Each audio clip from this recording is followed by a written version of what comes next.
penulis lembaga kitab Indonesia, Lukas, Paulus, Markus, Matius, Yohanes, penulis-penulis kitab tersebut itu tidak pernah berjumpa dengan Yesus. Nggak pernah. Saya boleh taruhan, siapapun di antara penulis kitab kanonik yang 4 itu plus Paulus, saya boleh taruhan 5 oknum ini tidak pernah bertemu dengan Yesus satu kali pun bertatap muka seperti proses talaki yang ada di dalam Al-Quranul Karim. Makanya kami mendudukkan kitab saudara tidak bisa duduk sebagai setara Al-Quran. Jangankan Al-Quran, duduk sebagai hadis sahih tidak bisa. Bahkan duduk sebagai hadis dhaif pun tak bisa. Dia cocoknya hadis maudhu, palsu. Kenapa? Ketika Lukas berbicara tentang Yesus, dari mana Lukas tahu? Informasi dari mana?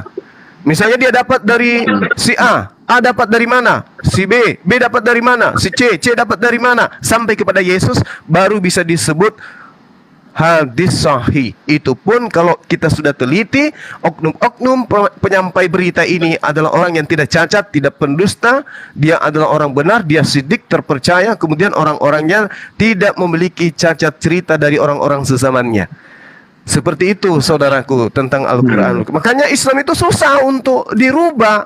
Ajaran Qurannya susah untuk disentuh. Seperti apa Al-Quran itu bisa dirubah? Tidak ada kekuatan di atas muka bumi ini yang mampu merubah Al-Quranul Karim. Sekuat apapun kekuatan itu, sebenci apapun mereka terhadap Islam, nggak bisa rubah Quran, nggak bisa. Susah. Dan tak akan mungkin bisa. Demikian. Sanad itu apa Bang ya? Sanad itu ilmu yang mempelajari tentang mata rantai pengajaran sebuah informasi. Oh iya. Ilmu sanad. Iya. Terus gini Bang, kan itu udah hadis yang bilang barang siapa menasabkan dirinya selain kepada bapaknya, maka dia akan dilaknat Allah, ya kan? Nah berarti Husain bin Ali itu dilaknat Allah dong, karena dia bernasab kepada Muhammad. Karena kan keturunan Nabi itu dibilang dari Husain bin Ali. Gimana Bang? Ya, jadi kalau pelajaran seperti itu kita sudah berpindah, bukan lagi bernasab itu beda dengan sanad yang kita bahas. Nanti kita bahas tema yang seperti itu. Kita fokus dulu ke Al-Quran. Oh ya, oke. Iya. Ya, oke lanjut yang lain.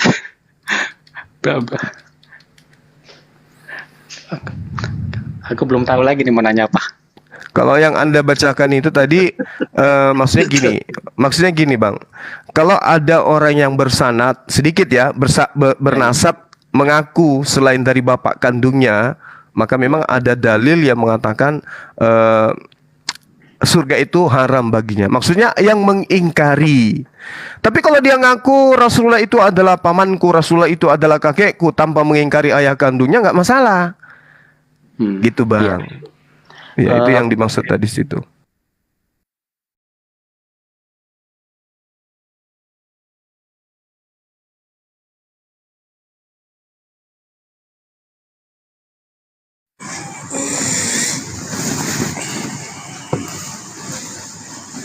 Mohon maaf. Itu ada ini tadi habis balas WA yang mau mualaf. Mohon maaf Bang Juma, mohon maaf. Ada saya balas WA yang mau mualaf itu udah kasih KTP-nya. Tinggal mengurus saya jadi ini dia rungkat. Jadi ada yang mau mualaf itu sudah KTP-nya sudah masuk ke saya. Baru WA ini, jadi saya balas WA-nya, saya rungkat. Makanya ini aneh juga ini TikTok saya. Jadi ini mau mengabari jadinya kapan yang mualaf. Alhamdulillah. Iya, yang mau mualaf nanti malam itu Bang Juma. Nah, Itu dong. iya, satu keluarga kan nih. Anggap aja iklan. Suami yang mualaf itu, ya. Jadi balas itunya, anggap aja iklan. Bang Masa naik lagi. Jadi dia membahas itu dari Waalaikumsalam. SST saya Bang Juma itu abang aku. Kalian kalau mau hujat itu, kenapa sih kalian sebenci itu sama ini Bang Juma ini? Kenapa? Perasaan Bang Juma itu nggak pernah sentil dia cuma ngomong doang loh. Emang omongannya itu setajam silet sehingga membuat kalian tersilet-silet. Hah? Kenapa segitunya kalian sama Bang Juma? Kenapa? Ya, mana Udahlah, mending stop dah debat-debat nggak berfaedah gini. Mending Kan? stop. Saya turunin Nggak nggak Gak apa-apa, Ini gak apa-apa, salah. jangan Nanti ini diturunin, udah jangan tua, diturunin. Apa Oke, ini oke. udah Jangan tua, diturunin, Nosti, Oke. biarin aja. tua Biarin. kayak Oke. apa? Iya, gimana Bang? Gimana Bang? Tua. Ada masalah apa Lain. gitu? Ada apa Bang? Kalau yakin sama agamamu, nggak usah udah hujat-hujat juga agama lain gitu. Mungkin bisa Abang tunjukkan hujatan saya Kalau satu dibalas aja. nggak terima. Iya, Mana? hujatan saya yang mana Bang? Please tunjukkan ke saya. Apa ini? Anda menuduh itu harus ada Ibu bukti. itu Hujatan saya. suaranya itu mending berhenti dah debat-debatin agama. Mending Enggak gini. seriusin lah agamamu gitu. Agama Kristen diperintahkan memberitakan Injil kepada seluruh makhluk. Berarti mereka wajib apa hukumnya lagi? memberitakan Betul, Injil debat mereka kepada agama, kami. Gus. Di Islam juga begitu, perintahnya jelas. Ud'u ila sabili rabbika bil hikmah wal mau'izatil hasanah. Ya, serulah manusia kepada jalan Tuhanmu dengan cara hikmat dan pengajaran yang baik. Terus kami hujat yang mana, Bang? Aku Bang Suma, hujat yang mana? Coba tunjukkan ke saya. Ayo Bang, kita harus mencerdaskan anak bangsa nih. Ayo, Bang Suma menghujat yang mana? Biar kita ketok kepalanya Bang Suma sama-sama. Hujatnya yang mana? Ayo bang, Meledak. bang ST, abang buktikan bang di mana bang Iya. Juma ini menghujat, di mana Jangan bang tahunya Juma ini fitnah ya. merendahkan Kalian agama. tahu Jangan nggak? abang ngelempar suara, terus abang pura-pura budak di sini. Jangan Ya, kalian tahu nggak? Aku bukan. kasih tahu ya Bang ESET, aku kasih tahu. Kalian itu tahu nggak? Bang Juma ini kan dakwanya yang kami suka ya. Jadi kalau kalian menyenggol sedikit aja dia, kami itu ada ratusan bahkan ribuan orang yang akan menyerang kalian. Dan kamu SST, kalau kamu diapain orang, nggak ada yang bela kamu. Makanya kamu tuh kasih sendiri, tahu nggak? Aduh. Iya, nggak ada yang belain kamu, Iya. tahu nggak? Kasihan Abang ini kamu. dari agama mana Bang? SST ini agamanya apa Bang? Fakta loh ini kalau Iya. kalian lebih banyak gitu hujatnya itu banyak sekali. Iya, contoh Abang, tunjukkan hujatan saya aja pribadi, coba tunjukkan satu Ada aja gitu. contohnya seperti kalian itu mencomot ayat dari Alkitab terus kalian mengartikan seenak-enaknya terus Contoh Bang. mengubah Contoh, ayat iya. Alkitab. Iya, contoh kasih satu aja, please. Yang mana yang saya rubah dari kitab saudara? Please, tunjukkan ke saya satu aja. Kalau betul ada, saya berhenti nih, saya turun sekarang. Ya saya kan bicarain yang udah terjadi sebelumnya bukan. Nah, saudaraku, adalah lebih baik kamu jadi muridku daripada kamu membawa fitnah seperti ini. Anda mengatakan saya menghujat, saya merubah ayat. Nah, tapi Anda tidak bisa berikan bukti. Ini gimana ceritanya tuh? Meledak. Ya ini Meledak. ya ini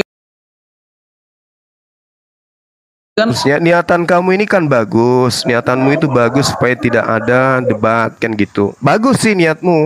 Nah, dengan Ya, melihat emang kacamatamu bagus lah, sendiri. jelas. Oke.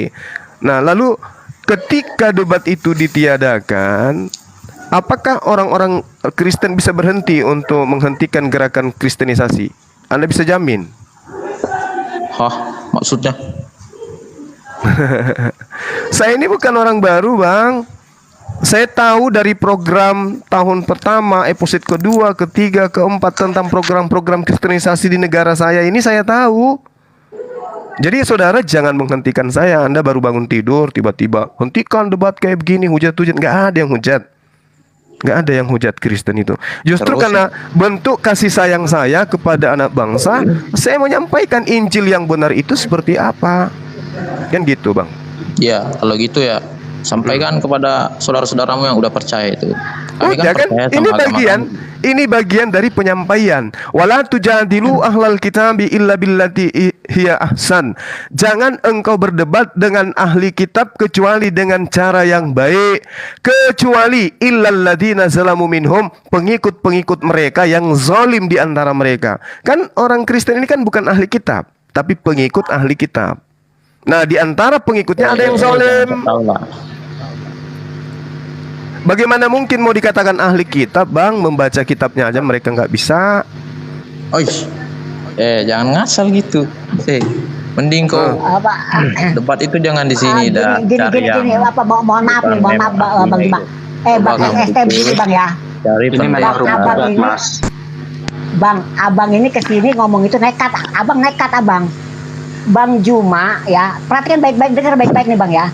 Bang Juma setiap siaran dimanapun ya, dia selalu menyiarkan secara live di YouTube-nya Bang. Kalau Bang Juma menghujat ya, kalau Bang Juma menghujat, kalau yang menghujat itu justru teman abang yang di sebelah itu. Teman Terus? abang sendiri saat iya. Terus Nggak anda kemarin dilevin. gimana anda itu ngomongin soal Gini. apa itu? Gini, sederhana aja Bang, sederhana aja gini. Sadar Satu diri poin aja. ya Bang ya, tenang, santai kita ya. Sekarang gini Bang, di dalam terjemahan lo ya, terjemahan Al-Quran tidak ada disebut Yahweh, tidak ada disebut kemudian Yesus, tapi di dalam terjemahan kitab saudara Ya saya ada sih percaya kalau anda itu memuji Ada. Yesus ada. ada disebut Allah punya anak Allah, anak Allah dan seterusnya. Ini sekarang kira-kira yang menghujat siapa Bang? Kenapa nggak dikatakan anak Yahweh? Kenapa harus anak Allah? Apa tujuannya mengambil nama Tuhannya Islam lalu dikatakan punya anak bertelur gitu di kitab saudara? Ngasal ya. Enggak, ini pertanyaan. mending kau debat dah sama pendeta aja dah, jangan sama saya dah. Ya justru itu, saya udah berpuluh tahun mengajak pendeta yang paling hebat dan menguasai Bible untuk Alah, kemudian jangan ngarang. berdialog dengan saya. Nah, udah Tapi jangan ngarang. siapa pendeta yang pernah saya tolak untuk berdebat? Siapa? Iya. Saya sih Justru nggak mereka tahu yang lari dari saya, Bang. Mereka lari dari saya. ngarang. Yang penghujat misalnya siapa? Coba. Pendeta MYM, Muriwali sudah pernah kuajak 3 kali pertemuan, setelahnya nggak mau lagi. Bukti? Esra Soru nggak mau lagi. Bukti? Siapa lagi? Joshua ada, nonton aja konten saya, channel saya ada. Anda Di mana? makanya baru bangun tidur abangku ini, Sulkifli Bas Official. Udah dari Nonton tadi situ. pagi saya bangun. Terus apa lagi Bang? Joshua Teu Teu juga janji mau ke Makassar, tapi sampai hari ini nggak ada. Debat di Komal-Komal dia selalu menghindar. Begitu saya hadir, oh maaf ya saya lagi ada undangan, maaf ya saya ada lagi di jalan. Nggak ada Bang, yang maju hadapi saya cuma para penghujat. Iya, Jadi mana kalau itu channelnya mana? Sulkifli M Abbas Official, silakan Anda tonton dari A sampai Z. Yang ada MYM situ, lihat aja kontennya, Bang Suma versus pendeta MYM Muriwali gitu ya. Satu pertanyaan aja sampai hari ini belum bisa dia buang air besar sampai hari ini. Masih ngutang Gara-gara Bang ya? satu pertanyaan. Iya. Saya tanya ke beliau, wahyu pertama yang diterima Yesus dalam kitab saudara yang mana? Sampai hari ini dia belum bisa tunjukkan. Bahkan sampai 1 hari sebelum kiamat mereka tidak akan bisa temukan data itu. Padahal Yesus mengatakan dalam Yohanes 17:8, segala firman yang engkau berikan telah aku sampaikan kepada mereka. Nah, firman pertama yang Yesus terima itu yang mana? Yang kabur, kan gitu. Nggak kena peringatan bang. Dia dari Oh. TikTok kena peringatan. Mungkin ada Ya, yang dan- ngapain dia. Ya, jadi saudara SST, saksi-saksi, kalau SST kan saksi-saksi Yehova, ini saksi-saksi apa ini? Ya, saudara SST, mudah-mudahan dengan pertemuan kita ini besok Anda belajar Bible dengan baik. Setelah Anda pelajari Bible, mari kita dialog, kan gitu.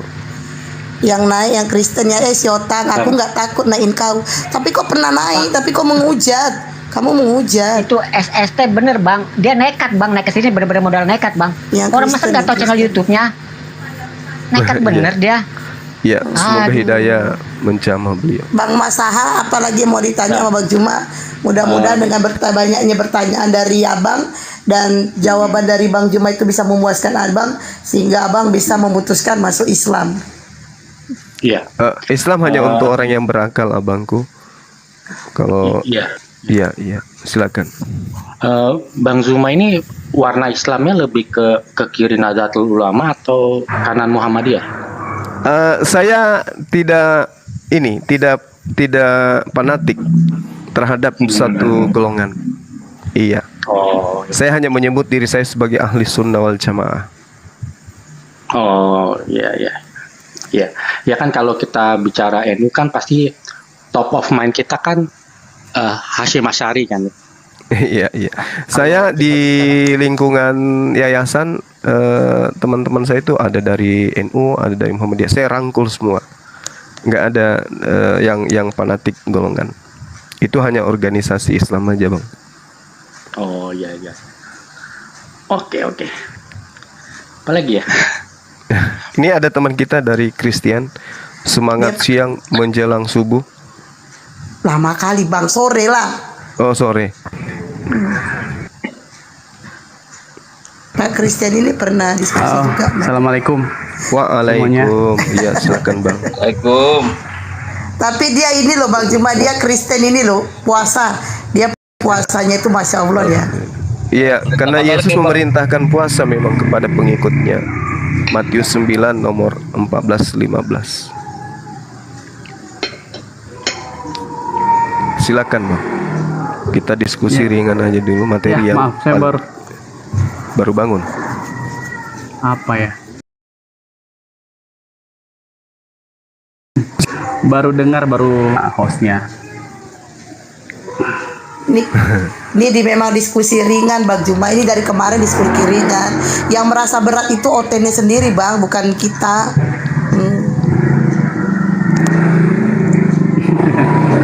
Iya, saya baru masuk di sini dari room sebelah teman-teman Kristen yang lain. Iya. Habis Atau saya boleh bertanya nggak, Bang? Satu pertanyaan aja, Bang. Boleh nggak? Iya Bang Suma. Iya. Menurut abang saya ini, di Islam itu kan gini, Bang. Sebelum saya bertanya, di Islam itu satu-satunya agama di atas muka bumi ini ya, yang mendudukkan Yesus itu yang kedudukan yang sangat mulia, Bang. Yesus itu manusia yang sangat mulia di Islam itu. Jadi beliau tidak punya cacat gitu ya. Sangat mulia, Pak. Di Islam itu Yesus itu manusia yang tidak punya cacat. Mulia dia dari sejak dia dihamilkan, dilahirkan, kemudian dia berdakwah, kemudian diangkat oleh Tuhannya ke atas langit ya. Itu di Islam Yesus adalah manusia yang sangat-sangat dimuliakan gitu. Nah, kedudukan Isa atau Yesus ya di dalam Al-Quran itu kan sangat jelas sekali. Beliau adalah manusia yang suci.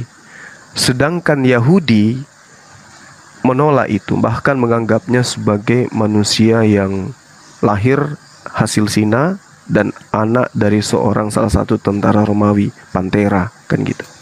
Nah, di Kristen sendiri Yesus itu adalah manusia yang mati terkutuk gitu. Nah, sekarang saya ingin tahu dari saudara saya ini, menurut saudara, ini kacamata netral ya, bukan Islam, bukan Kristen. Menurut saudara, Yesus ketika datang kepada Bani Israel, dia itu orang yang berserah diri kepada Tuhan, atau dia itu adalah orang yang kufur, ingkar terhadap Tuhan, atau dia ateis? Yang mana yang tiga ini? Dia seorang yang berserah diri kepada perintah-perintah Tuhannya, atau dia adalah orang yang membangkang kepada perintah Tuhannya, atau dia tidak bertuhan, ateis? Yang mana kira-kira di antara ketiga Yesus ini dia? Apakah dia seorang yang berserah diri kepada perintah, yang menolak perintah, atau dia justru tidak mau bertuhan? Silakan, Bang. Ini penting untuk kita berdua. Kita aja berdua, yang lain enggak usah. Silakan. Oke, makasih Bang Suma. Siap. Kalau ditanya itu sebenarnya kan yang pertama, Yesus itu datang tidak membawa agama. Siap. Terus Yesus itu kan dari Yahudi, dari suku sana, dari orang sana. Nah, ditanya apakah Yesus berserah diri? Ya iya, dia berserah diri kepada yang mengutusnya. Siapa yang mengutusnya? Bapa. Bapa itu siapa gitu kan? Ya Tuhan. Allah gitu kan. Itu sih jawabannya. Oke. Cuma. Nah, di dalam agama kami, Bung, ada dua hal. Yang pertama, orang yang berserah diri itu disebut Muslim. Orang yang ingkar terhadap perintah Tuhan disebut kafir. Mohon maaf, ini hanya kita berdua ya. Ya, nggak apa-apa, nggak Yang apa-apa. lain boleh tutup kuping. Nah, ketika saudara saya mengatakan Yesus itu sebagai Muslim, perintah Tuhannya jangan ada ilah lain di hadapanku.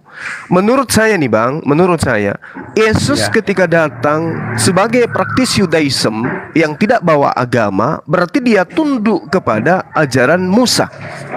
Nah, saya mengatakan bahwa Yesus ketika datang sebagai orang yang berserah diri kepada perintah Tuhannya, dia tidak pernah menggantikan ilahnya Musa dengan ilah-ilah lain. Apakah itu patung, hewan, tembaga, manusia, roh-roh, apapun itu. Yesus tidak membawa agama, maka dia tunduk patuh kepada ajaran Musa, tidak menggantikan ilah lain selain daripada ilah yang memperkenalkan diri kepada Nabi Musa. Itu saya. Apakah saudara saya setuju dengan pemahaman saya itu? Oh, oke. Jadi kalau sampai di situ Yesus tidak ada membawa agama, Yesus itu adalah utusan, sampai di situ saya setuju. Tetapi kalau ditarik dibilang Yesus ada, kalau dalam pengertian pemahaman teman-teman kaum muslim itu berserah, tandanya dia muslim. Benar nggak Bang Suma? Betul saudara, betul. Tapi kalau saya tarik dalam keyahudian, berserah belum tentu Yahudi, berserah belum tentu muslim. Berserah itu dalam arti tunduk kepada kedaulatan Allah gitu. Karena kalau pemahaman saya dibilang muslim enggak. Kenapa enggak? Karena dalam pemahaman saya berserah itu belum tentu merujuk kepada salah satu agama. Gitu. Iya. Karena dalam statement Yesus pun dia tidak pernah di dalam Bible ya Bang Suma ya. Saya coba menjelaskan. Dia tidak pernah menjelaskan tentang agama, tetapi tentang ajaran. Baik. Itu baik dari suku Yahudi maupun dari suku dari teman-teman kaum muslim, dia tidak pernah menyinggung soal agama, apalagi Kristen belum tapi dia membawa suatu ajaran ini yang dia sampaikan hanya datang dari Bapa, yaitu Tuhan. Gitu. Jadi berserahnya Yesus ini bukan muslim, tapi lebih ke melakukan kehendak dan kedaulatan Tuhan. Seperti itu. Baik. Terima kasih. Jadi pemahaman saya nih Bang, agama itu memiliki beberapa definisi. Apa agama itu? Agama itu bukan sejenis makanan, bukan suku, bukan juga suatu negara, tetapi agama itu adalah prinsip kepercayaan kepada Tuhan dengan aturan-aturan syariat tertentu atau hukum-hukum tertentu. Itu yang disebut agama. Sehingga Yesus mengatakan di dalam Matius 5 nomor 20 ya, jika hidup keberagamaanmu tidak lebih baik dari ahli Taurat, maka engkau tidak akan masuk ke dalam kerajaan surga. Kan gitu ya? Iya betul. Nah, gitu. Berarti pada poin agama itu sudah mencakup tentang kepercayaan. Yesus datang membawa kepercayaan. Nah, sekarang ketika saudara saya mengatakan Muslim berserah diri itu tidak selamanya Muslim, itu betul. Tidak semua orang berserah diri itu disebut Muslim. Misalnya orang berserah diri kepada pihak berwajib oleh karena kesalahan melanggar aturan, itu tidak disebut definisi Muslim di sana. Tapi yang disebut Muslim adalah mentaati perintah-perintah Tuhan. Nah, sekarang kita coba teropong apa yang Yesus akui di dalam Yohanes 4 nomor 34. Makananku adalah melakukan kehendak Tuhan atau Dia yang mengutus aku dan menyelesaikan pekerjaannya. definisi ini kemudian kena terhadap Yesus. Muslim adalah orang yang berserah diri kepada perintah-perintah Tuhan. Makananku adalah melakukan kehendak Dia yang mengutus aku dan menyelesaikan pekerjaannya. Nah, ini bukti bahwasanya Yesus Muslim. Dia tidak berserah diri kepada Pilatus, tidak berserah diri kepada Herodes, tidak berserah diri kepada kekaisaran Romawi, tetapi berserah diri kepada Tuhan. Muslim dia, Bang. Nah, inilah yang kemudian perlu penjabaran kepada teman-teman Kristen, bahwa tak pantas kemudian Kristen dan Islam itu bermusuhan dalam ranah agama. Kenapa? Di Islam dengan di Kristen itu sama-sama mengangkat satu tokoh, meski dengan perspektif pemahaman yang berbeda, pandangan yang berbeda. Yesus bagi Kristen adalah Tuhan yang datang dalam rupa manusia. Yesus bagi Islam adalah Nabi Isa alaihissalam yang datang kepada Bani Israel sebagai manusia yang mencontohkan diri, berserah diri kepada Tuhan. Dalilnya ada, Bang. Yohanes 4:34. Jadi Bang Suma tidak mengada-ngada. Jadi mungkin pemahaman saya terhadap Al-Quran sudah kuat sekali diterangkan di dalam Al-Quranul Karim, dalam surah As-Sukruf misalnya, bahwa Nabi Isa alaihissalam itu datang kepada Bani Israel untuk mengajarkan kepada mereka taat kepada Allah. Saya bacakan dalilnya supaya kita semua tidak mengatakan saya mengada-ngada. Bismillahirrahmanirrahim. In huwa illa abdun amna alaihi wa ja'alnahu mathalan li Bani Israel. Dan dia tidak lain hanyalah seorang hamba yang kami beri nikmat kenabian kepadanya, dan kami jadikan dia sebagai contoh pelajaran bagi Bani Israel. Data ini kemudian sebagai apologet saya temukan di dalam Kisah Para Rasul 2 nomor 22. Jadi Islam dan Kristen itu dekat. Hanya prinsip keyakinan yang membuat Kristen Islam ini berjauhan. Kenapa? Islam mengangkat satu tokoh yang datang kepada Bani Israel lahir tanpa ayah sebagai nabi dan rasul suci.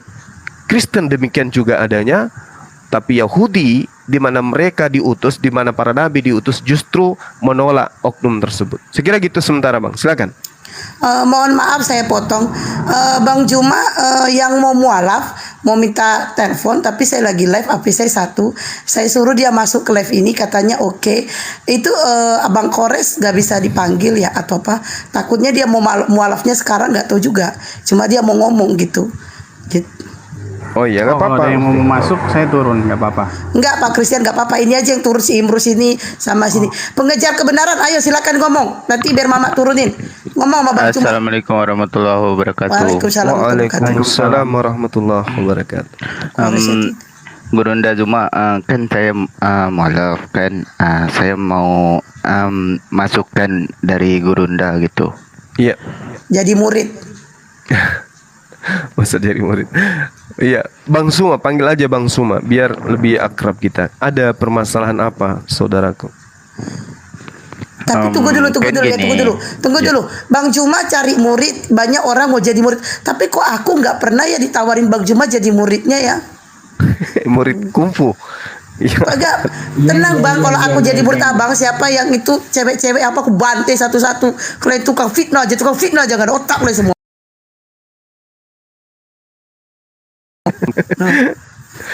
Kan gini, saya dari umur 17 itu udah ke Malaysia gitu kan, mengasingkan diri gitu kan, karena di sana tidak aman juga gitu. Dan data-data saya di Indonesia semua, jadi setelah saya pulang nanti bisa saya urus itu, data-datanya bisa saya ubah gitu. Bisa, yang penting ada sertifikat mualaf. Ya, Bang saya tahu mau. nggak kisah dia Bang Juma? Jadi dia ini kan mualaf. Nah, Iya. ke tulangnya kan dia orang Batak ya, tulangnya itu kan pas tahu dia mualaf, tahu nggak Bang dia diapain? Dia dibacok tangannya Bang. Allahu Akbar. Iya, Masya Allah. tangannya dibacok gara-gara dia mualaf. Itu memang Masya Allah. Masih juga ada cerita. bekas bacokannya? Masih, Udah masih, masih. Allah. Masih ada. Bekas jahitannya itu masih. Berapa jahitan? Ada berapa jahitan? Satu. Banyak. Obet Setengah berapa jahitan. jahitan? Setengah jahitan. Obet Bentar. Dihitung dulu jahitannya. nih Obet masih muda orangnya bang, masih anak-anakan. Tuh perjalanan mualaf itu nggak segampang yang kalian Masya bayangin Allah. ya. Saya Saudara aja Christian. mualaf sampai sekarang berdebat sama orang tua itu masih, tahu gak? Iya. Saya. Coba lihat bekas ininya, Dek. Bekas jahitannya.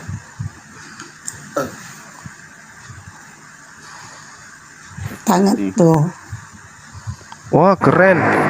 Sampai patah tulang. Iya. Astagfirullah. Allahu Akbar. Sebentar, itu berarti orang tuanya itu nggak ngelakuin apa yang dikerjakan, apa yang selama ini. Ini tulang. tidak dari orang tua. Kalau orang tua sendiri ya kan anak tunggal.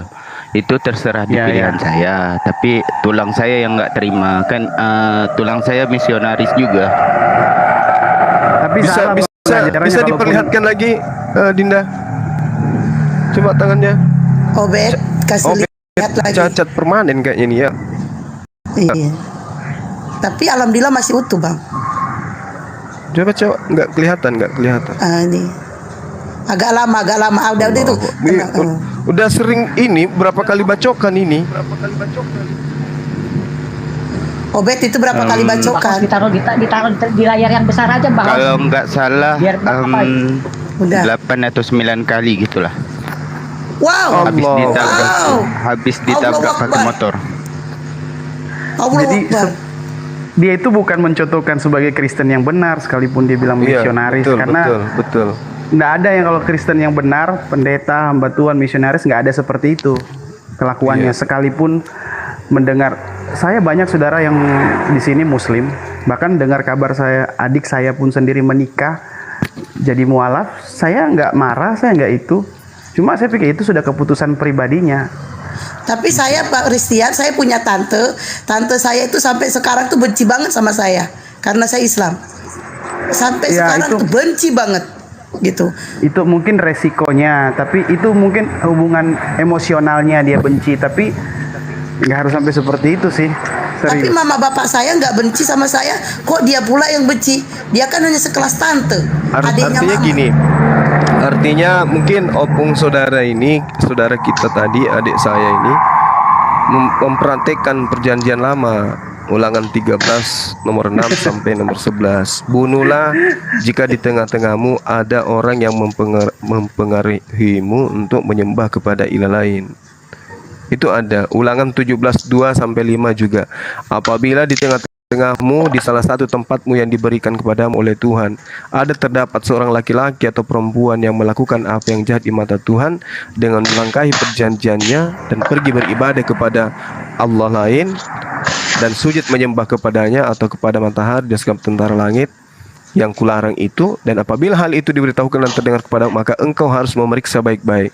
Jikalau ternyata benar dan sudah pasti bahwa kekejian itu dilakukan di antara orang Israel, maka engkau harus membawa laki-laki dan perempuan yang telah melakukan perbuatan jahat keluar pintu gerbang. Kemudian laki-laki perempuan harus kau lempari batu sampai mati.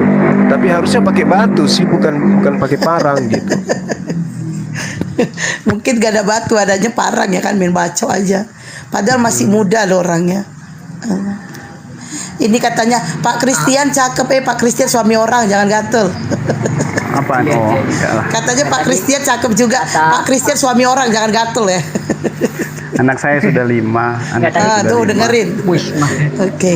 Jadi Pak tadi kata pengajar Bang kebenaran Christian ini tadi apa? katanya ngefans sama Bang Juma. Jadi tadi dia minta dinaik. Saya nggak tahu dia karena namanya itu banyak banget nama akunnya. Saya taunya Obed. Nah, jadi saya kasih dia bicara sama Bang Juma karena dia ngefans sama Bang Juma. Tadi kata Bang Christian ya kan, itu bukan ajaran apa agama Kristen. Ini kalau yang tadi apa yang sampai dibacok itu, ini udah bukan bicara tentang agama keyakinan Bang. Ini yang bicara rasa malu Bang. Ini malu yang Ya, bicara gini. sampai dibacok itu Bang. Karena dia udah nggak bisa apa-apa lagi, merasa gagal. Gitu Saya loh kasih Bang. contoh ya. Saya kasih contoh. Saya di Manado. Tokoh agama hampir 1 menit. Saya itu. Apakah saya harus ikut seperti mereka. Jadi percuma dong saya selama ini belajar tentang kekristenan, terus saya harus pakai cara-cara seperti itu. Kalau ditanya di dalam hati saya, mau nggak? Saya nggak mau. Tetapi itu pilihan adik saya dan saya harus menghargainya itu. Gitu. Masya Allah. Bang Juma ini ada Utiwati Mena dari tadi minta permintaan. Setahu saja semalam baru berdebat sama Bang Juma ya kemarin ya. Kok masih mau diskusi lagi sama Bang Juma? Aku curiga lama-lama dia punya rasa hati sama Bang Juma nih. Enggak. Teman lama beliau itu, teman lama. Bu Iya. itu baik, Bu itu baik. Baik ya. Cuman pada saat debat aja seperti kenal pot racing. Iya. Tapi sejatinya beliau baik. Oke. Bang Christian ini Anda ini adalah seorang pendeta ya Pak ya. Pendeta Anda itu tidak seperti, maksudnya itu ada teman-teman diskusi ini kalau ngomong itu ngegas, dan Pak Pendeta Pak Christian di sini sangat memaklumin cara diskusi yang baik dan sangat baik, dan Pak Christian juga berani ya kalau kita bilang pendeta yang jujur kalau saya bilang. Nah, silakan mau diskusi lagi.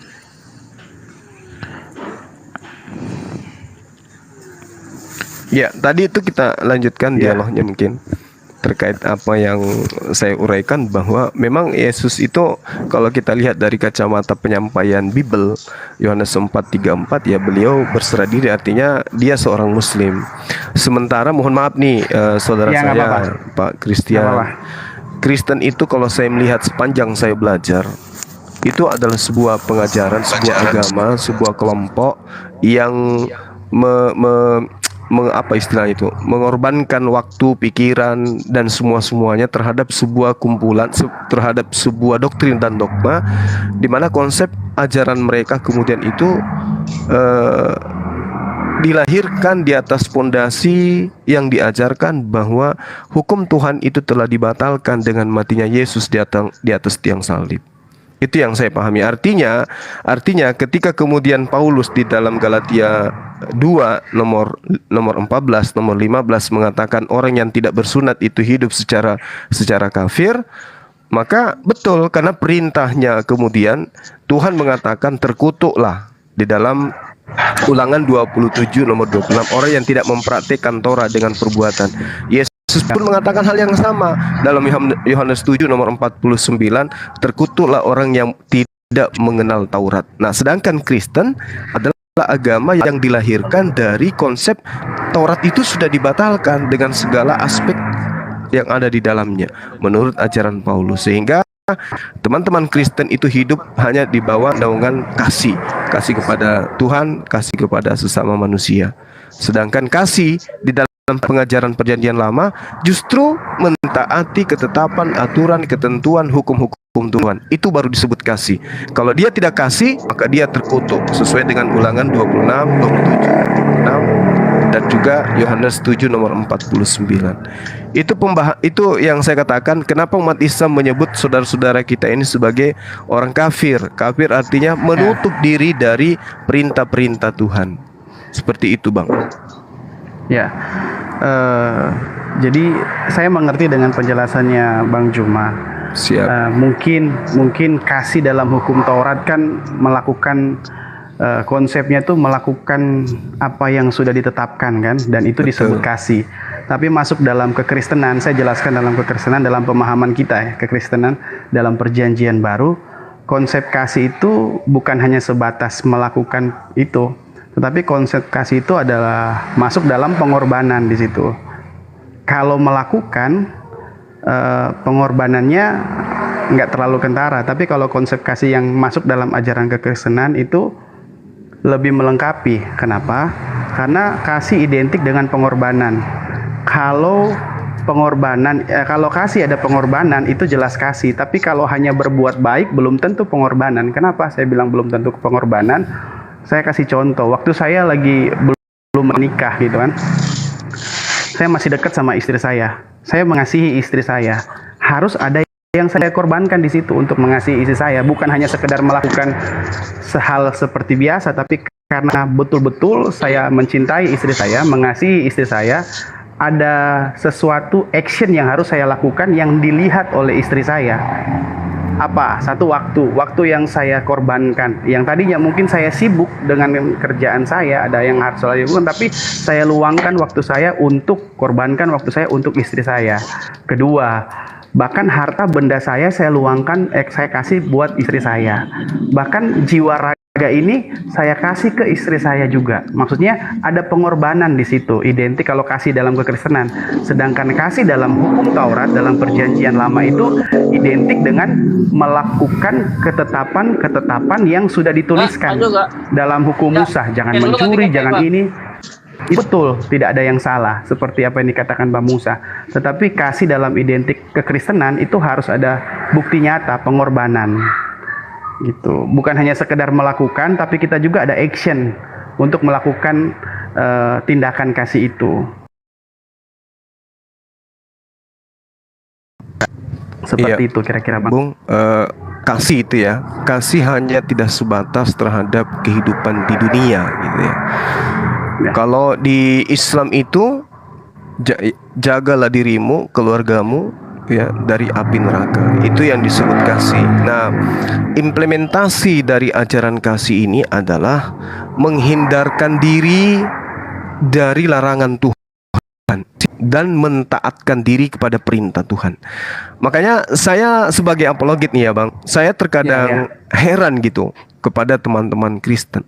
Katanya ajaran kasih, tetapi membimbing anak keturunan mereka justru menjauh dari ajaran Yesus. Contoh misalnya nih, mohon maaf nih ya, di dalam Matius 7 nomor 21, yang harus menjadi pokok keselamatan adalah melakukan kehendak Bapa, kan itu. Kehendak Bapaknya justru sudah dibatalin dengan menggunakan Yesus sebagai tameng. Di dalam pemahaman saya sebagai apologet, misalnya dalam Yosua 22 nomor 5, itu maknanya sudah sangat jelas tuh. Hanya lakukanlah dengan sangat setia perintah dan hukum yang diperintahkan kepadamu oleh Musa hamba Tuhan itu, yakni mengasihi Tuhan Allahmu, hidup menurut segala jalan yang ditunjukkannya, tetap mengikuti perintahnya, berpaut padanya dan berbakti kepadanya dengan segenap hatimu dan segenap jiwamu. Ini baru disebut kasih. Ini disebut kasih. Nah, ketika kasih kepada keluarga, anak, sayang kepada istri, maka kudu wajib mengajarkan ketaatan kepada perintah Tuhan. Karena menurut saya, Yesus mengatakan begini dalam Matius 5, Bang. Matius 5 apa yang dikatakan? Barang siapa yang menghilangkan setitik dari hukum Taurat dan mengajarkan hal tersebut kepada orang lain, anak, istri, keturunan, maka dia tidak akan menempati tempat di kerajaan, maka dia akan menempati tempat di kerajaan langit, tempat terendah, alias neraka. Kan gitu. Nah, jadi kalau kasih kepada orang, kasih kepada keluarga, kasih kepada anak, maka sejatinya mempraktekkan mereka untuk melakukan perintah-perintah Tuhan. Gitu Bang. Makanya di Islam itu diterangkan dalam Al-Quran, Jannatu adnin yadkhulunaha wa man salaha min abaihim wa azwajihim wa zurriyatihim. Dan surga-surga Aden, mereka masuk ke dalamnya bersama dengan orang-orang yang saleh, ya, dari nenek moyangnya, pasangan-pasangannya, dan anak-anaknya serta cucu-cucunya. Dari umat Islam itu ketika dia masuk ke surga bersama dengan anak, istri, kakek, buyut, mereka berkumpul kembali sama seperti kehidupan di dunia. Sedangkan sampai hari ini saya belum menemukan data di dalam Bible, perjanjian lama, perjanjian baru, mereka nanti kelak di surga masih berkumpul dengan keluarganya. Itu nggak pernah saya temukan bahwa di surga nanti berkumpul kayak gitu. Seperti itu. Silakan. Memang kalau dalam kekristenan, kalau di surga itu keselamatan kita kan masing-masing. Jadi ketika kita masuk di surga, kita berkenan, itu keselamatannya pribadi-pribadi. Apakah di surga kita masih bisa berkeluarga? Dalam pemahaman kekristenan, di surga itu sudah bukan soal keluarga atau enggak gitu. Jadi di surga itu soal kita, tempatnya itu kita hanya aktivitas yang kita lakukan itu apa? Ya, menyembah Tuhan di surga. Pekerjaan kita apa? Aktivitas kita apa? Menyembah Tuhan. Sudah bukan berbicara konteks yang ada di dunia. Ada keluarganya, enggak. Gitu Bang Juma. Makanya berbeda. Jadi kalau umpama satu keluarga ada berapa orang? Apakah satu keluarga ini bisa masuk surga secara bersama-sama dalam kekristenan itu pribadi, keselamatan itu pribadi. Karena di dalam kekristenan konsep surga itu tidak ada keluarga, gitu. Iya, jadi gini Bang, saya bukannya mau sok tahu ya, tapi kan saya meskipun bukan pendeta, saya juga belajar gitu ya. Di dalam kitab saudara sendiri diterangkan di dalam Matius 19 nomor 29. Bukan setiap orang yang karena namaku meninggalkan rumahnya, saudara laki-lakinya, saudara perempuannya, bapak, ibu, istri, anak-anak dan ladangnya, mereka akan menerima kembali 100 kali lipat dan akan memperoleh hidup yang kekal. Artinya kalau saudara saya ini seorang pendeta mengatakan tidak ada lagi kekeluargaan, jadi buat apa kemudian kita di dunia ini bersusah-susah menyayangi anak istri kita, ternyata di surga nanti tidak ada kekeluargaan? Oke, saya jawab. Itu bukan surga menurut saya Bang. Karena kebahagiaan hakiki itu adalah bersama dengan keluarga, intim dengan mereka. Kalau di Islam itu sangat jelas Bang. Yang tadi surah Ar-Ra'd ayat 23. Kami umat Islam itu kembali bersama istri, anak-anak, keturunan kami nanti di sana, di tempat kebahagiaan, di mana kebahagiaan di sana itu tidak bisa diukir dengan pikiran, dengan penglihatan dan perasaan. Kami bersama dengan keluarga yang kami cintai. Ternyata di agama Anda tidak, hanya menyembah. Padahal tempat penyembahan itu di dunia. Surga itu tempat menerima upah dari pekerjaan kita ketika kita di dunia. Ini saya agak rancu Bang, silakan. Ya, jadi gini, saya menjelaskan dalam pemahaman kekristenan saya, Bang Sumay. Ya, silakan.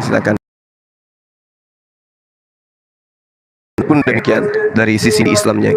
Kenapa kebahagiaan itu, kalau dalam kekeluargaan itu hakikinya kita itu bukan bersama dengan keluarga, tapi kebahagiaan kita itu kekristenan ketika kita bersama dengan Tuhan.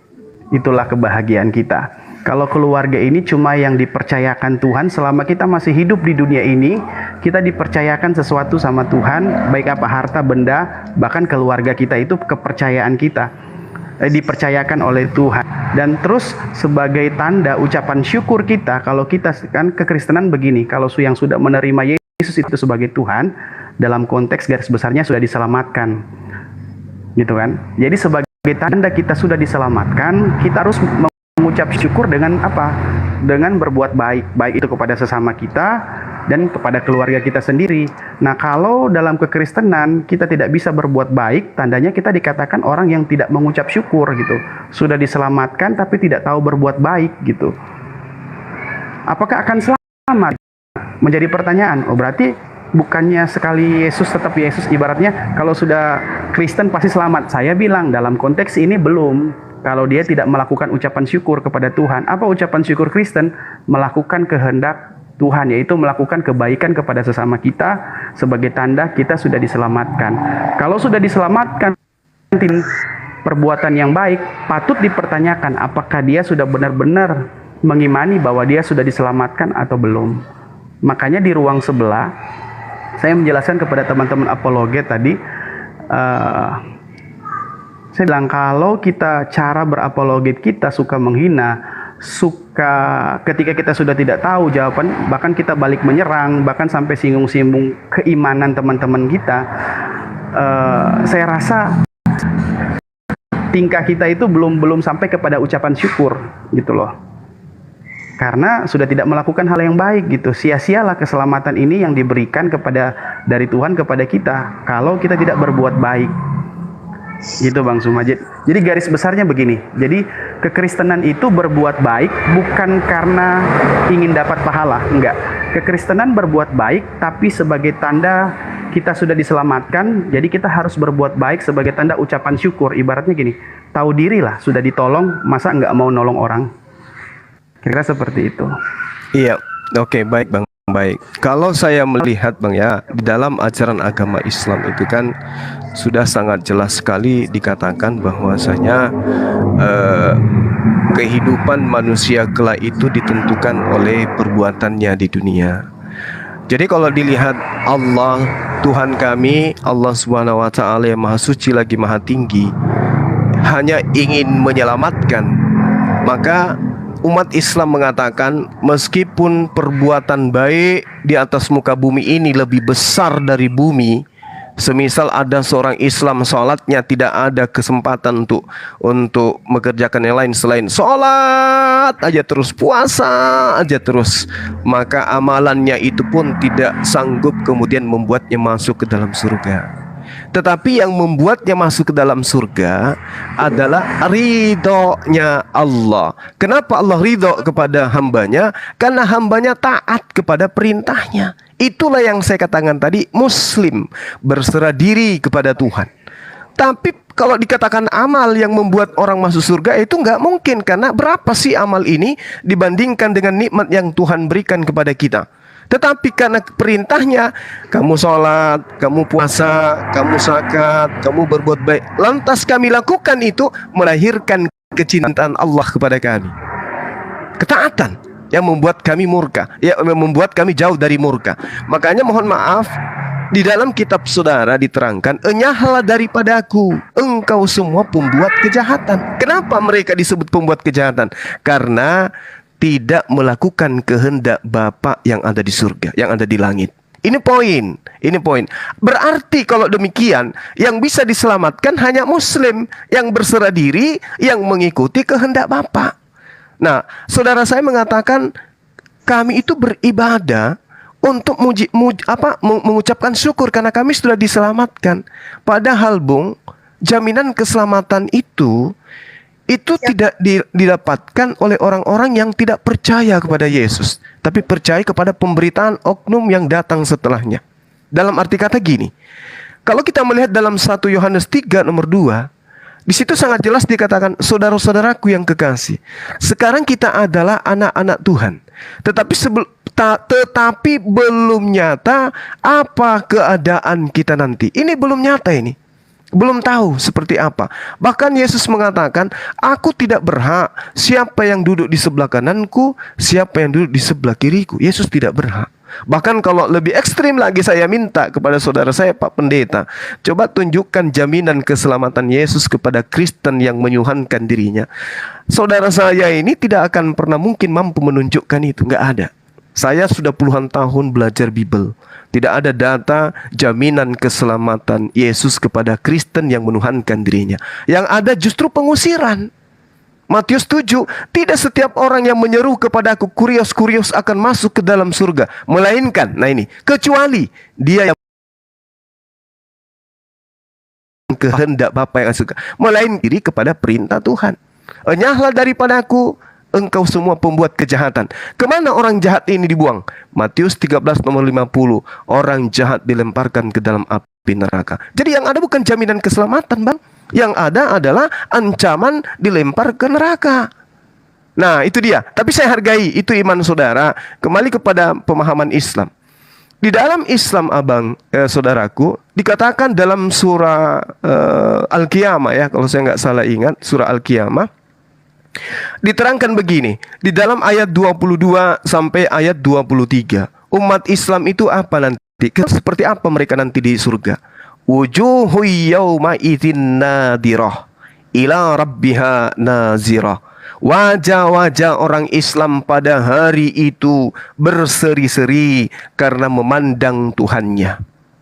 Jadi kalau saudara mengatakan Kristen nanti di sana kebahagiaan yang paling baik itu adalah memandang, melihat dengan Tuhannya, di Islam jauh. Mereka sangat jelas umat Islam pada hari itu mereka berseri-seri karena memandang Tuhannya. Jadi sudahlah kami berkumpul dengan anak istri berkasih sayang di surga. Kami juga bisa melihat wajah Tuhan kami. Sama seperti dalam hadits, memandang wajah Allah laksana memandang bulan. Jadi orang gak berdesak-desakan. Bulan itu cuma satu. Ketika dia muncul kemudian seluruh bumi bisa melihat bulan itu. Apakah seluruh bumi itu memiliki bulan masing-masing? Enggak. Bulan itu cuma satu tapi semua orang bisa memandangnya. Matahari cuma satu tapi semua orang bisa memandangnya. Begitulah kaidah kami memandang Tuhan kami kelak. Jadi ada anak, ada istri di atas muka bumi ini. Coba kita lihat dalam kehidupan kita sehari-hari. Begitu kita dapat rezeki, kita ajak anak-anak kita kemudian bersyukur kepada Tuhan, padahal kita tidak melihat Tuhan. Di surga udah dikasih kebahagiaan, berkumpul dengan keluarga, dapat pula melihat Tuhannya. Masya Allah, itulah kebahagiaan yang sempurna. Inilah kategori surga, tempat kebahagiaan, tempat kenikmatan. Tapi kalau masuk ke surga hanya beribadah, tidak ada lagi anak, tidak ada lagi ibu, nggak ada lagi bapak, dan seterusnya, saya rasa itu bukan surga. Itu tempat penyiksaan. Kita masuk penjara di dunia ini, ingat kepada anak, ingat kepada istri aja, menderitanya minta ampun.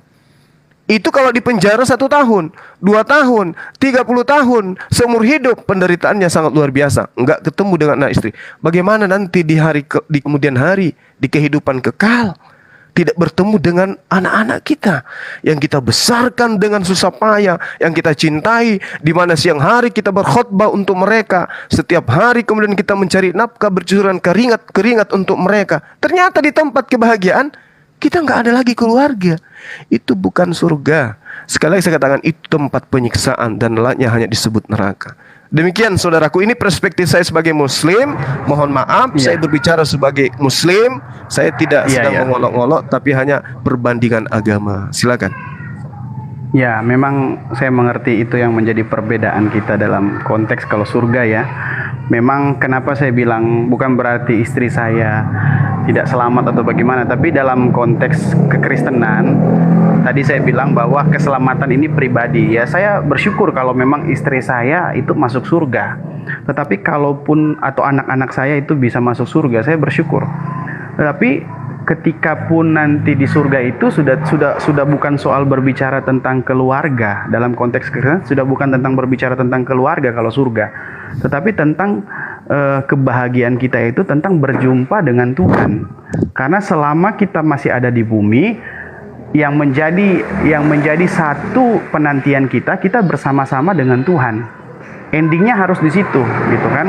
Bukan bersama-sama dengan keluarga. Bersyukur kalau keluarga ini bisa bersama-sama berjumpa dengan Tuhan. Tetapi dalam surga itu sudah tidak ada hubungan lagi dengan hal-hal keduniawian. Contoh, konsep keluarga di sekarang itu kan adalah lembaga. Kalau saya bisa pakai kata, lembaga yang pertama yang diciptakan Tuhan itu adalah kekeluargaan. Dan kekeluargaan ini konteksnya hanya ada di bumi, bukan di surga. Karena kenapa?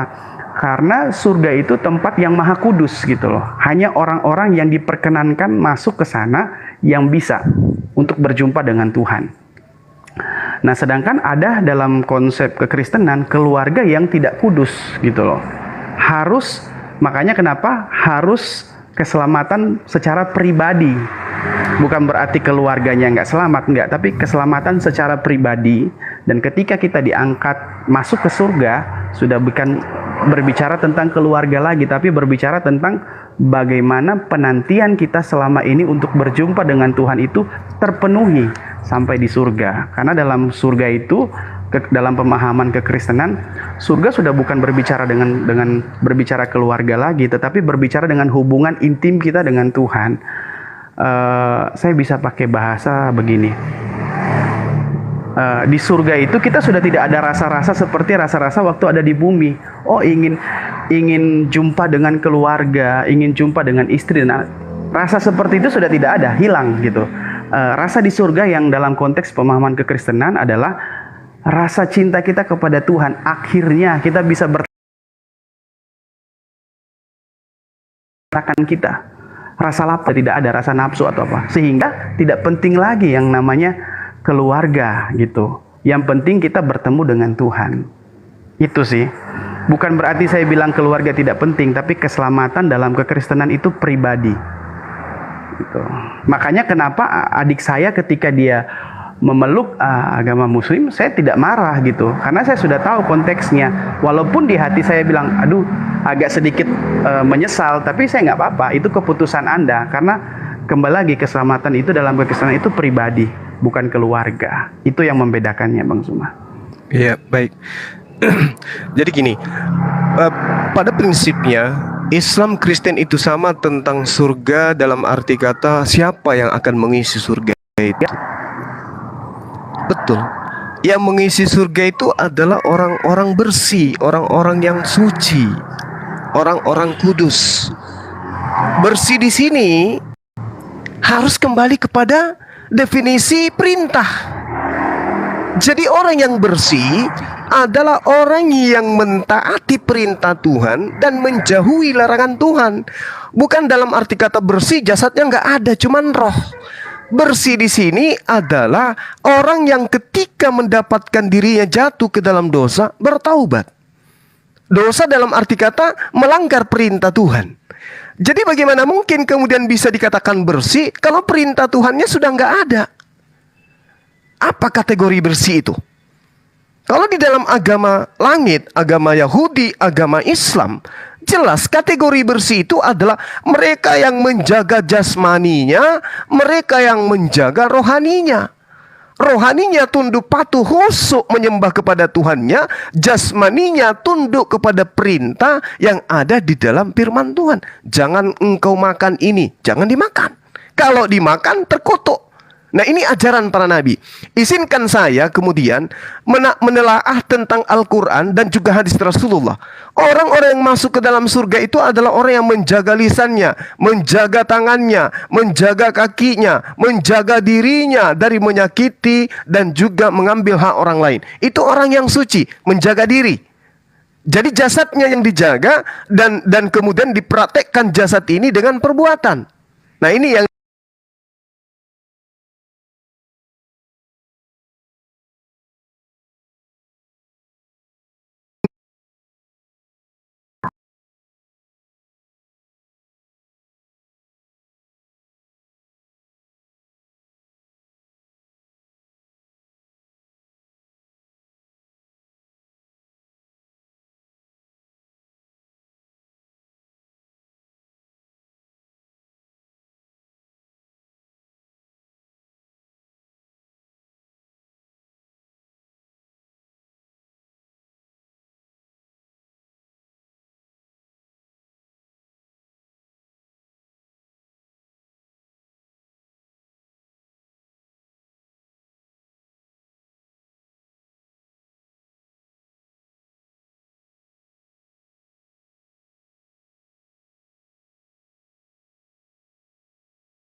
Bang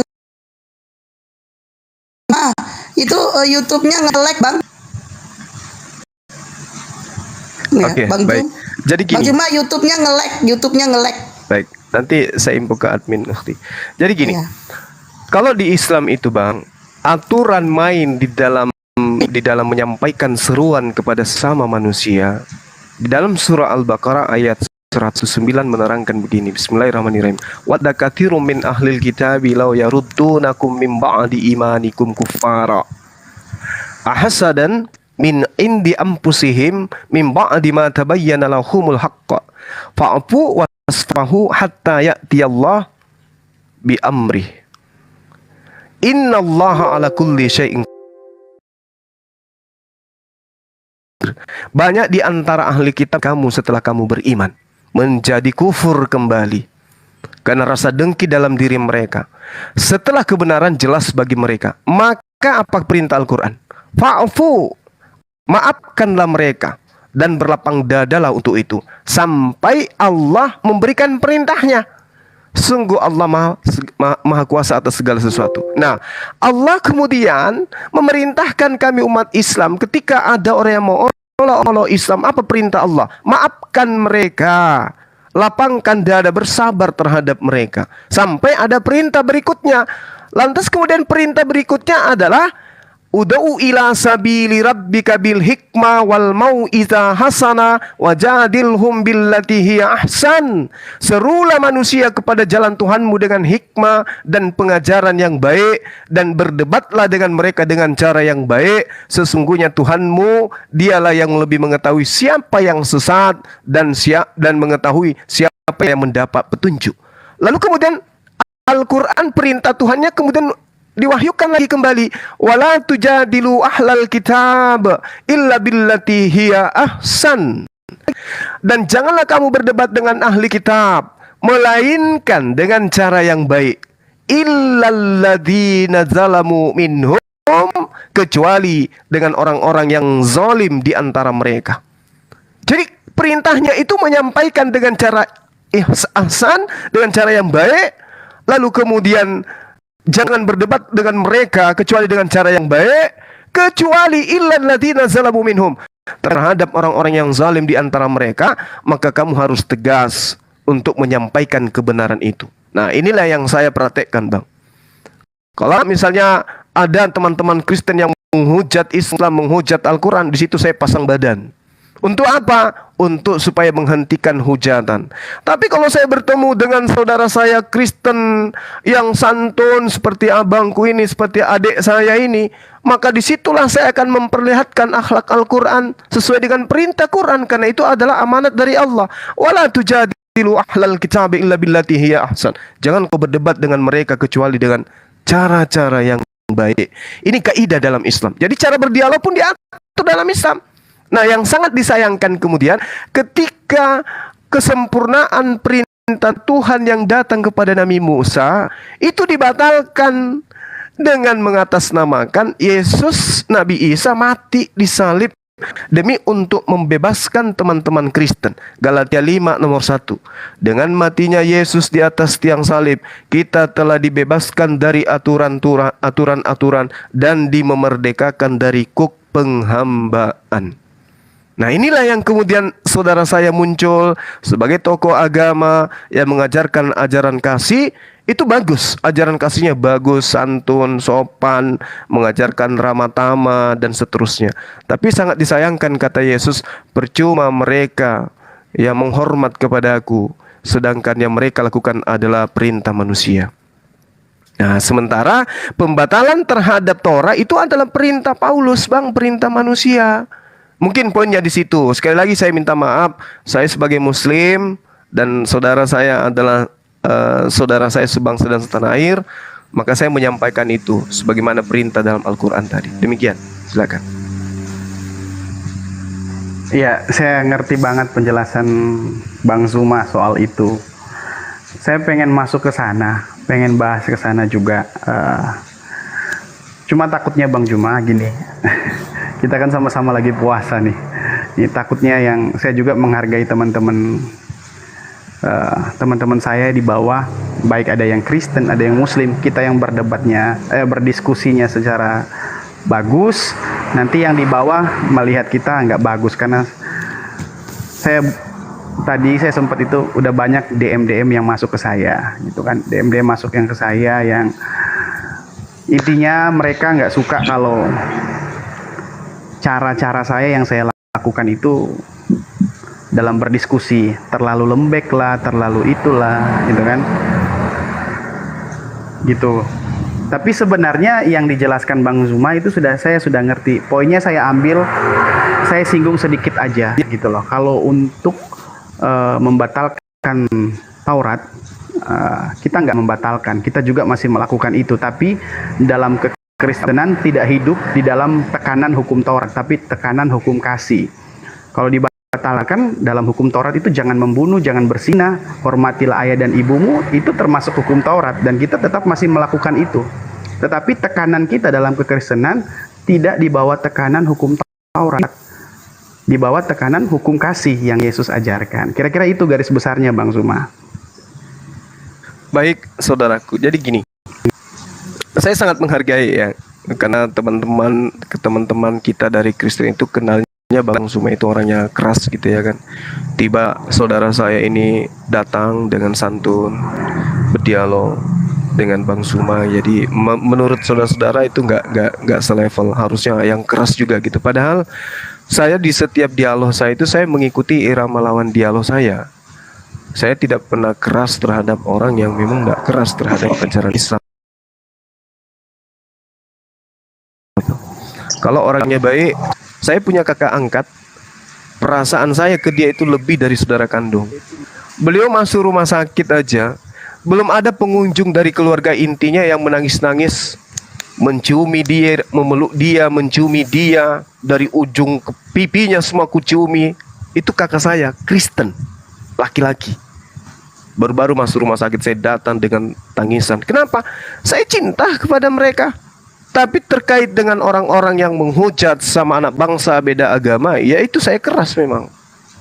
Jadi kalau misalnya saudara saya banyak di DM itu wajar lah. Karena mereka kenal Bang Zuma itu orangnya keras. Dan bahkan tidak jarang dari mereka mengatakan saya penghujat.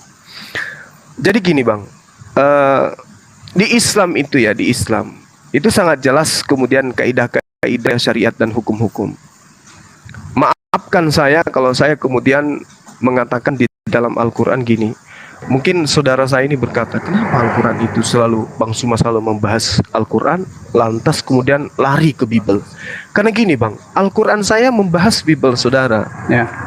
Iya, itu yang perlu saudara pahami. Layaknya Bible saudara membahas kitabnya orang Yahudi kan gitu ya. Perjanjian baru bercerita tentang perjanjian lama. Perjanjian lama tidak pernah bercerita tentang perjanjian baru. Perjanjian baru tidak pernah bercerita tentang Al-Quran. Al-Quran lah yang bercerita tentang kitab-kitab terdahulu. Nah, sehingga ketika saya berdialog seperti ini, saya boleh mengambil dari kitab saya dan juga kitab terdahulu, karena kitab saya menceritakan itu. Di dalam Al-Quran dikatakan gini ya Bang. Di dalam surah Al-Baqarah ayat 78. Kenapa saya berani membahas materi-materi kayak gini? Karena Abang tadi, adik saya ini sudah mengatakan bahwasanya saya punya adik kandung juga mualaf. Al-Quran menerangkan begini. Wa minhum ummiyuna la ya'lamunal kitaba illa amani wa inhum illa yazunnun. Dan di antara mereka ada yang buta huruf, tidak memahami kitab, kecuali hanya berangan-angan dan mereka hanya menduga-duga. Saudaraku, saya mohon maaf yang sebesar-besarnya. Al-Quran mengatakan bahwasanya orang-orang terdahulu itu banyak dari antara mereka itu hanya berangan-angan, hanya menduga-duga, tapi mereka tidak mengerti kitab. Contoh misalnya, tadi saudara saya mengatakan di kehidupan berikutnya orang-orang Kristen itu tidak mengenal lagi sistem kekeluargaan. Tetapi di dalam kitab saudara, Matius 19 nomor 29, dan setiap orang yang karena namaku meninggalkan rumahnya, saudara laki-lakinya atau saudara perempuannya, bapak dan ibunya, istri dan anaknya dan ladangnya, akan menerima kembali 100 kali lipat dan akan memperoleh hidup yang kekal. Di mana mereka memperoleh kembali 100 kali lipat? Di surga. Berarti kehidupan kekerabatan di dalam kitab saudara itu ada. Ini saya sedang membela ajaran Anda ini. Jadi Kalau Anda mengatakan bahwasanya di surga kami tidak ada lagi kekerabatan, tidak ada lagi keluarga, itu keliru. Itu keliru. Kalau saya memandang dari perspektif pengajaran Yesus. Menurut Yesus pengikutnya. Jadi bukan pentuhannya. Kalau Anda sebagai pentuhan mungkin tidak ada lagi kekerabatan. Tapi pengikut-pengikutnya Yesus dijanjikan 100 kali lipat keluarganya itu kembali. Artinya kasih sayangnya yang akan kembali berlipat-lipat ganda nanti kekeluargaan. Pengikutnya tapinya bukan pentuhannya. Nah, inilah yang Al-Quran katakan kepada kami umat Islam. Wa minhum ummiyuna la ya'lamuna al-kitaba illa amaniya wa inhum illa yazunnun. Di antara mereka ada yang buta huruf, tidak mengerti kitabnya, kecuali hanya berangan-angan dan mereka hanya menduga-duga. Nah, yang ada sekarang, Anda sebagai tokoh justru tidak ngerti kitab saudara. Berarti 1400 tahun silam kedudukan Al-Quran itu tidak pernah salah dan tidak pernah keliru menerangkan sesuatu. Saudara saya tokoh agama, tapi tidak memahami di dalam pengajaran Yesus. Jelas sekali, Yesus akan mengembalikan 100 kali lipat. Tapi itu hanya untuk pengikut Bani Israel. Entah kalau di teman Kristen yang saya uraikan tadi, Matius 7, Matius 5, Matius 13:50, enyahlah engkau semua pembuat kejahatan, aku tidak mengenal engkau. Lalu kemudian pembuat kejahatan itu dilempar di neraka. Siapa pembuat kejahatan ini? Mereka yang memoles mulutnya bermanis-manis, tetapi ternyata yang dilakukan itu bukan kehendak Bapa. Tidak ada kehendak Bapa agar manusia menuhankan manusia. Saya kira begitu saudaraku, mungkin kita cukupkan sampai di sini. Kalau ada yang ingin disampaikan silakan. Saya mau pamit dulu 20 menit kurang lebih untuk ibadah. Halo, selamat siang. Iya, silakan. Saya lalu dia Bang Juma ini tetap dia hafal. Jadi doa saya mudah-mudahan nanti Bang Juma jadi pengikut Kristus, itu aja ya. Ya Allah ya Karim, abangku, saya ini pengikutnya. Saya ini pengikut setia. Beliau sunat, saya sunat. Beliau sujud dalam ibadah, saya sujud. Beliau menyembah Tuhannya Abraham, Ishak dan Yakub, saya menyembah Tuhannya Ishak dan Yakub. Beliau puasa, saya puasa, Bang. Beliau syahadat, saya syahadat. Ya, silakan abang. Harus makan B2 itu. Apa yang makanan yang kau makan itu tidak haram. Yang haram itu adalah yang keluar dari mulutmu. Abang, salah abangku. Yesus mengatakan di dalam Lukas 16 nomor 17, lebih mudah langit dan bumi lenyap daripada setitik dari hukum itu batal. Kata siapa? Kata Yesus. Berarti penghalalan babi itu sudah melanggar kaidahnya Yesus. Makanya saya katakan saya pengikutnya. Anda bukan. Itu di hukum Taurat, itu perjanjian lama memang itu haram. Tapi setelah lahirnya Yesus itu tidak haram lagi, bro. Boleh abang tunjukkan kepada saya di mana Yesus membatalkan haramnya babi? Saya sudah menunjukkan bang, di dalam Lukas 16:17 Yesus tidak sama sekali membolehkan menghalalkan babi. Lebih mudah langit dan bumi lenyap daripada setitik dari hukum Taurat. Ini makanan silakan.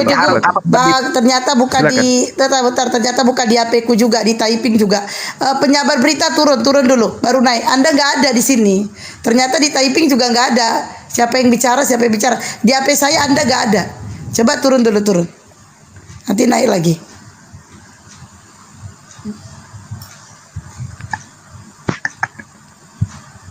Ya, makanya Yesus mengatakan orang banyak ini yang tidak mengenal hukum Taurat, terkutuklah dia.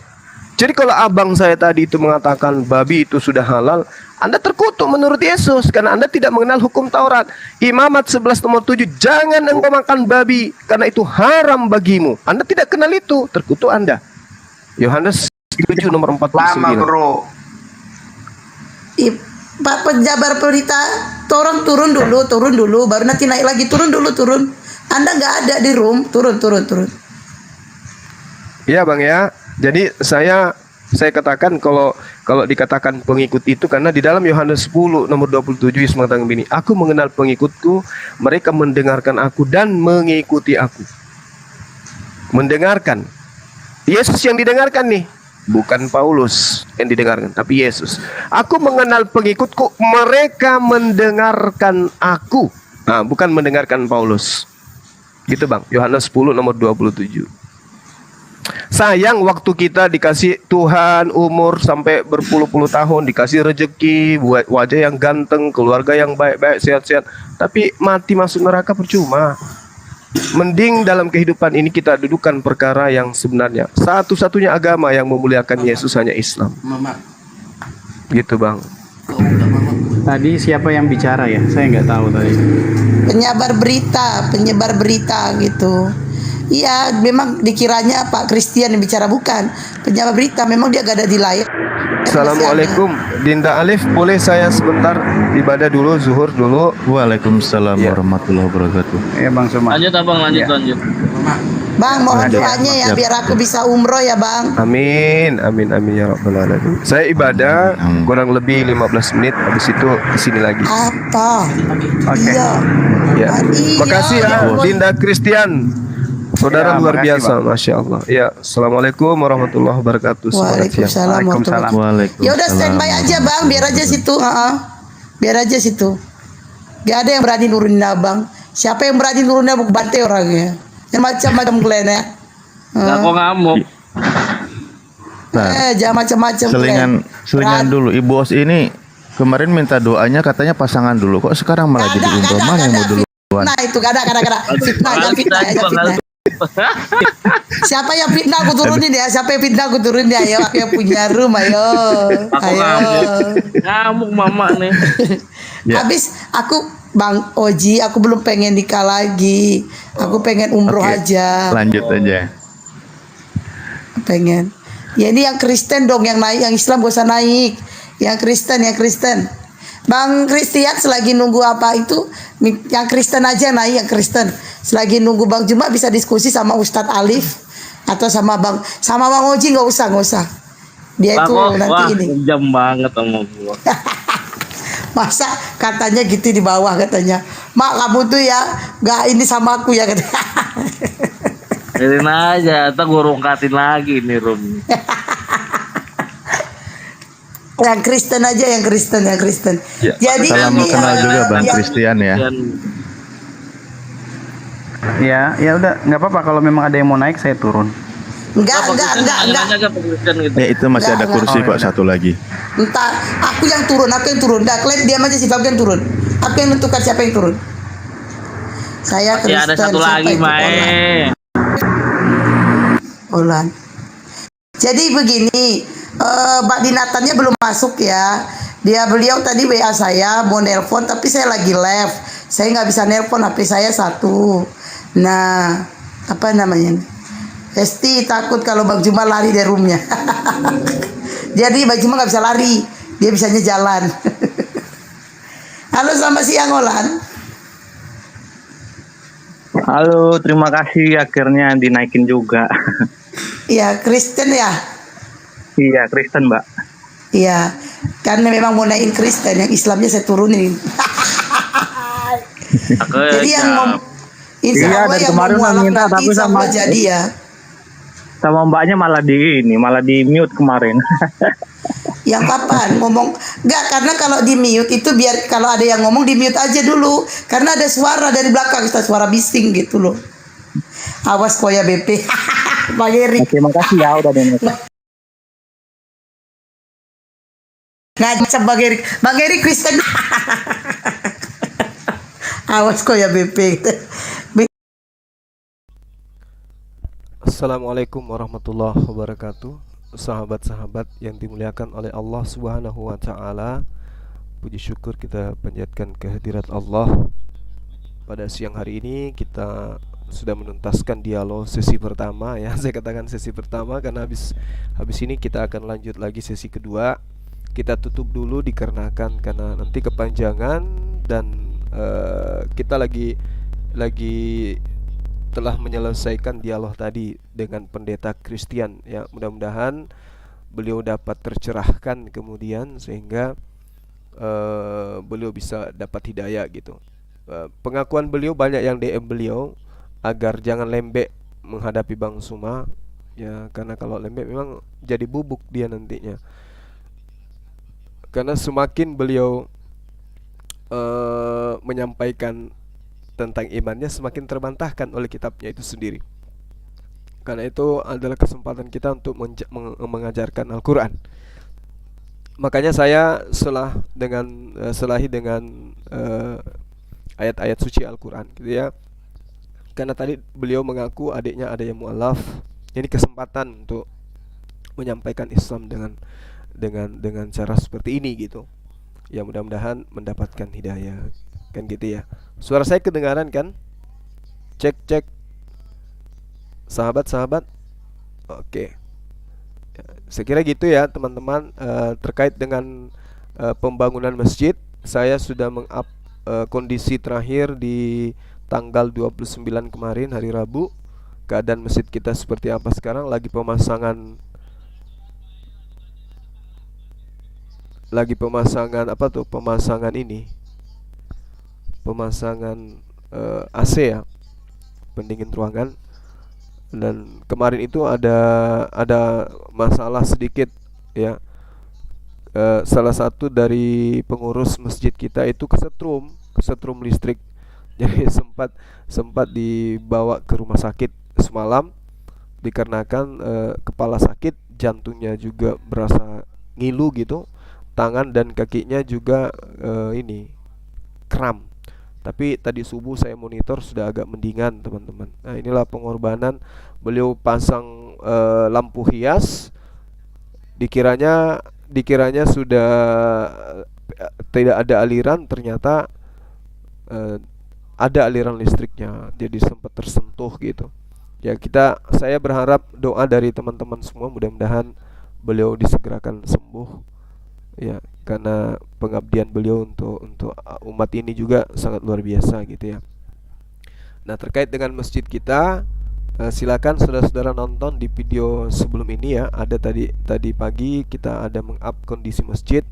Jadi teman yang ingin berimpak sedekah silakan aja, di sana ada kita sertakan nomor rekening yayasan. Demikian untuk sementara teman-teman sekalian. Saya akhiri dulu ya. Kita tutup dulu, nanti kita lanjut lagi setelah ini kurang lebih 15-20 menit kita kembali. Saya harap kembali teman-teman untuk berkumpul di channel Zulkifli Mabas. Demikian saya akhiri. Subhanakallahumma bihamdi, asyhadu alla ilaha illa anta, astaghfiruka wa atubu ilaik. Salam tauhid, salam satu Tuhan, Allahu akbar. Assalamualaikum warahmatullahi wabarakatuh.